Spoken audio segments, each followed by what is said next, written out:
Yeah, let's go Why for are it. Chinese so obsessed with money? Hi, I'm Yulia. I'm Do, and we talk about China. So, yeah, actually this is our first video, and today we want to talk a little bit about a topic that is, I would say it's a stereotype, and I think a lot of people probably know about this. Yeah, just directly ask you this question. Yeah, let's go Why for are it. Chinese so obsessed with money?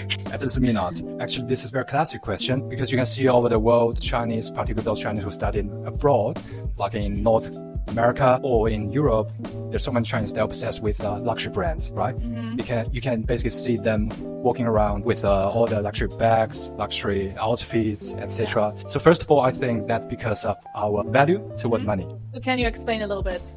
What does that mean? Like, why are so many people eager to earn money? Firstly, they have to worry about the medical insurance in China and also the housing issue, where to live, right? This is the most basic one. And how about when you get older, where's the money to pay for your expenses? Yeah. This is just a little bit of background information. So probably some people know that, but China is a country that doesn't have that many social benefits. It's not a social welfare state like Germany, for example. Many things actually people have to pay for themselves.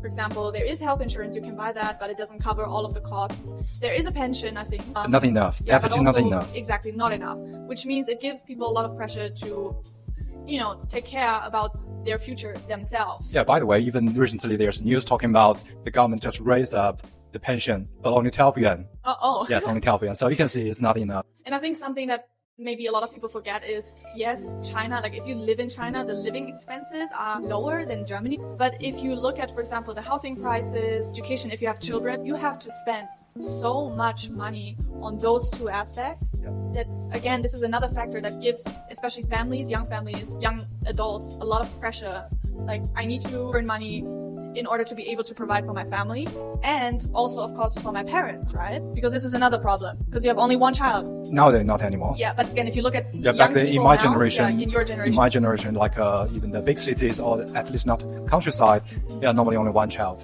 Yeah.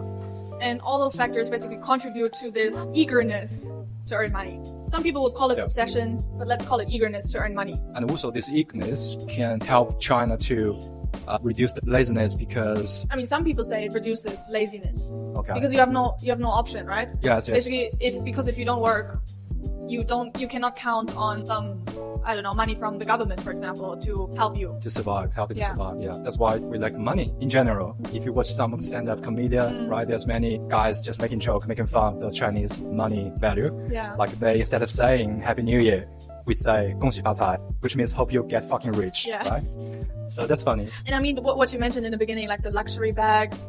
I think there's a lot of accounts and a lot of memes when you have like a Chinese international student in your school, then you will see them. Particularly in North America. Yeah, exactly. Then you will see them like wearing all those designer stuffs. And I think this is maybe another thing is that if Chinese are rich, a lot of them, not all of them, but a lot of them like to show it. Like they like to show off that they're rich. For example, by showing off their luxury brands or whatever, their cars. Watch, Rolex. Exactly.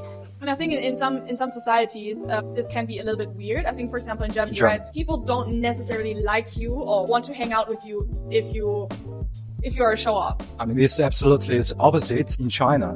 For instance, if you were a rich kid in the primary school, then probably you sometimes invite people for food, invite people for drink, even toys. Then everyone wants to be friends with you. Yeah, you can get along so well with your community, with those children, and you probably become the children king in that primary school because everyone just wants to hang out with you. Yeah, this is how we call that. So, but I heard from you, right? Like in Germany, it's absolutely not another way around, basically.